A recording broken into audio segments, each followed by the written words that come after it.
How's it going, everyone? This video is going to be over fair value gaps. What is a fair value gap? What is a BISI? What is a SIBI? What is consequent encroachment? As well as inversion. We will also touch on the difference between a fair value gap, a volume imbalance, and a gap. The first thing we are going to go over is what is a fair value gap. A fair value gap is a 3-candlestick pattern where the first candle low does not overlap with the third candle's high, or where the first candle high does not overlap with the third candle's low. Let's take a little bit of a deeper look into that. If we take a look at this candle's low and drag it out, and this candle's high and drag it out, because this high does not overlap with this low, this is now a fair value gap. Going over to this example, this candlestick high does not overlap with this candlestick's low, so this is also a fair value gap. So now that you understand what a fair value gap looks like, what doesn't it look like? If we were to extend this candle's low down to here, and this candle's high up to here, let's drag the high and low across and see if there is a gap. When dragging the high and low across, you can see that they overlap. The low from the first candle is lower than the high of this third candle, so there's no gap there, and this is not a fair value gap.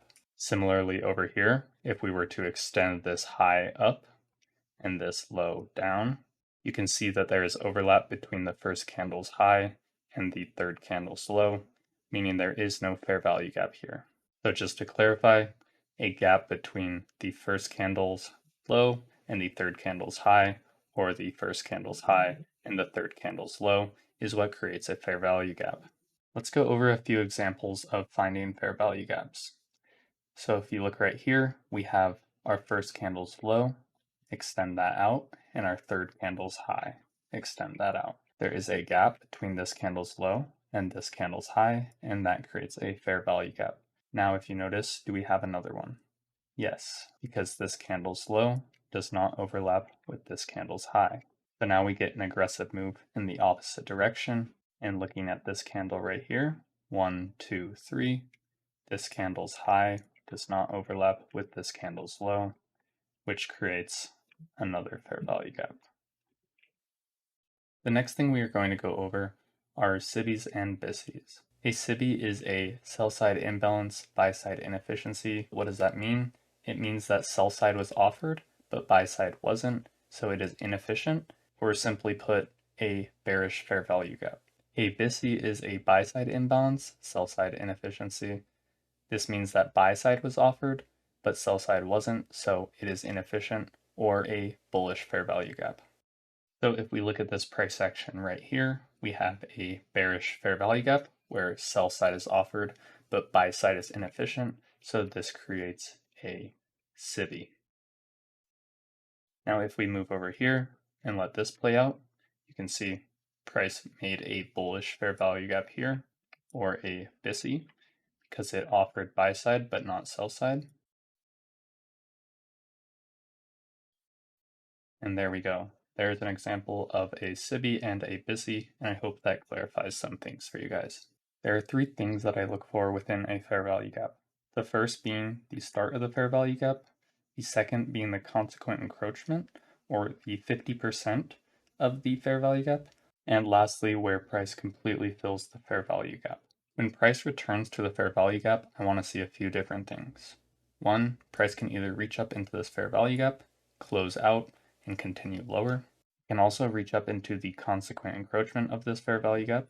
From here, I would like to see a candle close outside of it, but as long as it's respecting the consequent encroachment, I'm pretty flexible with that. It can also reach up, fill the fair value gap, and with this, I prefer to see price close outside the consequent encroachment of this fair value gap. The one thing I look for when I'm invalidating a fair value gap is this close. When we start to close over the consequent encroachment or outside of the fair value gap, price is not respecting that, and a lot of times price will not reverse back down. Going back to our previous example, we have a SIBI right here. Let's mark out the consequent encroachment and see what happens. And so you can see when we reach up into this fair value gap, price does not close over the consequent encroachment. Now, for example, let's take a look at this SIBI right here. Marking out the consequent encroachment, you can see that price did not respect this SIBI at all and closed right through it. This is when I will invalidate a fair value gap because price is not respecting it. Now, if we take a look at this BISI right here and mark out the consequent encroachment, let's see what happens. Price reaches into the fair value gap, closes out, so it is currently respecting. However, if we take a discount and premium of this range, I would like to have it reach a little bit lower to reach a discount of the range. There, price, you can see, we touch the consequent encroachment, close outside of here, and get a continuation higher. The next thing we're going to look at is fair value gap inversion. And what that is when a fair value gap fails or price closes through it, this fair value gap can then be used as support or resistance. So then I would expect price to, if it does, return to this old SIBI, use it as support, and move away. And over here, if it returns to this old BISI, use it as resistance, and move away.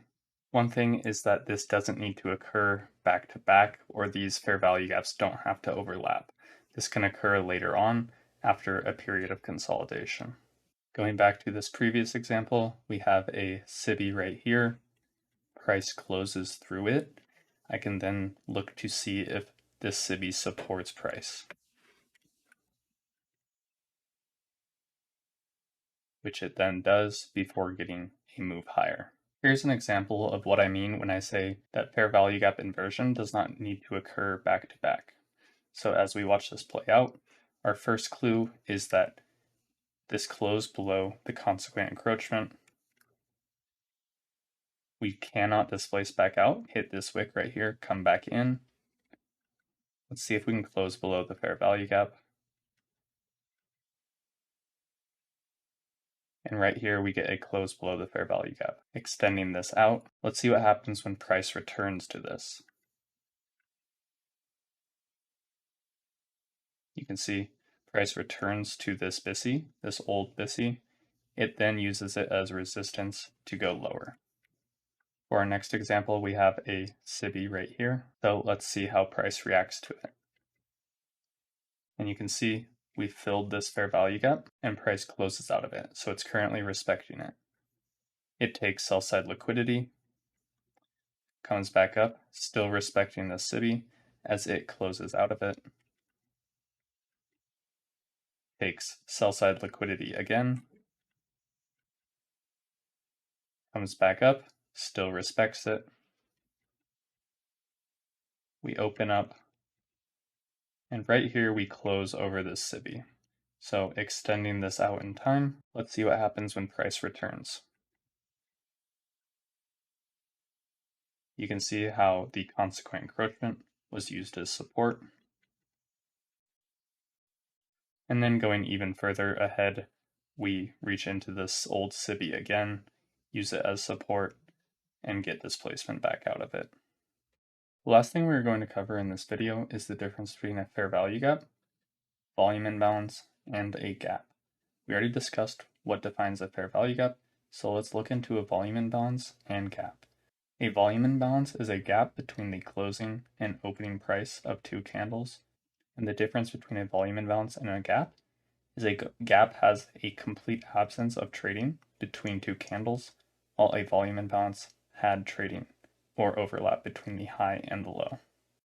A quick example of a volume imbalance would be from this closing price to this opening price, we have a gap. However, price did trade through these areas, so it is a volume imbalance and not a gap. And so when price returns, we get a nice reaction from that area. And here is an example of a gap where between two candles, we have a complete absence of trading. I hope you found this video helpful. If you did, please consider liking and subscribing, and I hope you have a great rest of your day. See ya.